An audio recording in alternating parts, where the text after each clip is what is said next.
The world's biggest oil lifeline is burning. Not in flames you can see on your screen, but in tension, in positioning, in quiet escalation across one of the most strategic regions on Earth. The clash between the United States and Iran is no longer theoretical. It is getting closer. And this time it's not just about military confrontation. It's about control of energy, of trade routes, of financial systems. Because here's the reality. A $20,000 drone can now threaten a multi-billion-dollar naval asset. A small disruption in a narrow shipping lane can move global oil prices by double digits. This is the David versus Goliath moment. But the battlefield has changed. It's no longer about size. It's about leverage, precision, and cost.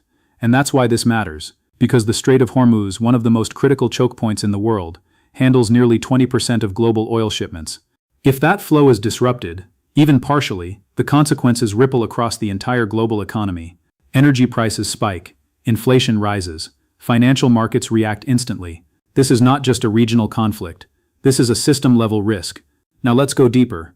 The United States maintains one of the most powerful military presences in the region. Aircraft carriers, advanced fighter jets, missile defense systems, a network designed for dominance. Iran, on the other hand, operates differently. Asymmetrically. Fast boats, missiles, drones, cyber capabilities, lower cost, higher flexibility. This is the contrast, high-cost power versus low-cost disruption. And in that contrast lies the vulnerability. Because modern warfare is no longer about overwhelming force alone. It's about sustainability. And sustainability is financial. Now look at the numbers. Deploying a carrier strike group costs billions.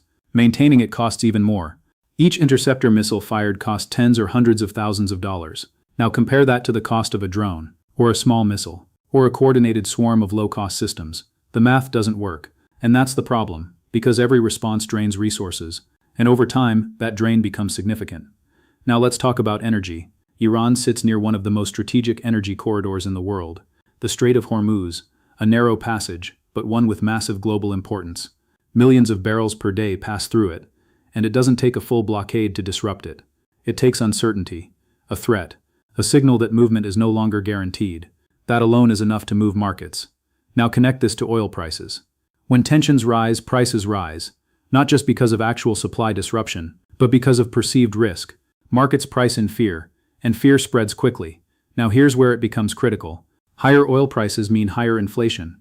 Higher inflation forces central banks to act, raise interest rates, tighten liquidity.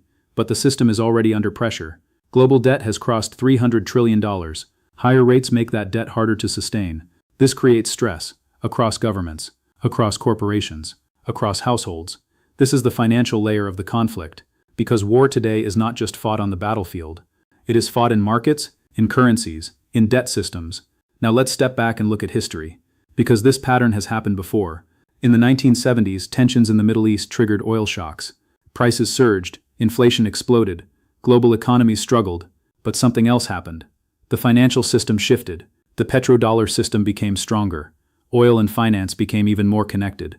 Now look at today. The connection still exists, but the system is more fragile. More debt, more interconnection, more complexity. This makes it more vulnerable. Now go even further back. Empires have always depended on secure resource flows. Rome depended on grain, Britain on trade routes, the United States on energy and financial systems. When those systems are threatened, power is challenged. This is the pattern. Now look at the present. The United States represents the dominant financial and military system. Iran represents a regional power using asymmetric strategies. Different scales, different approaches, but both operating within the same system. And that system is under pressure. Now let's talk about the hidden forces driving this escalation. The first is resource control. Oil is not just energy.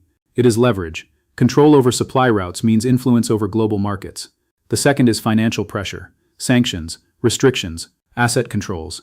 These are tools of modern conflict, and they push countries to adapt, to find alternatives. The third is technological asymmetry. Low-cost, high-impact systems changing the battlefield.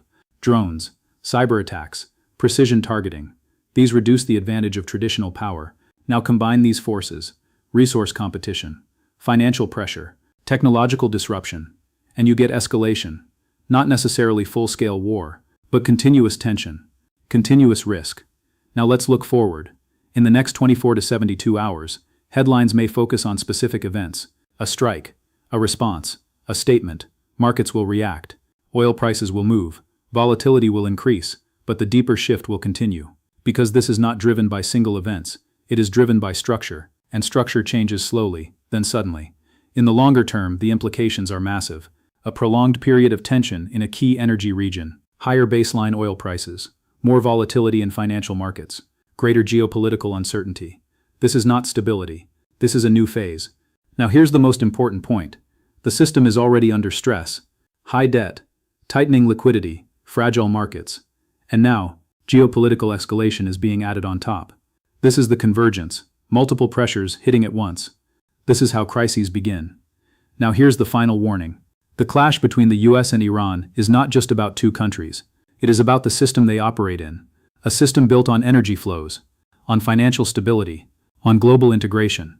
And when that system is disrupted, the effects are global. History shows us what happens next.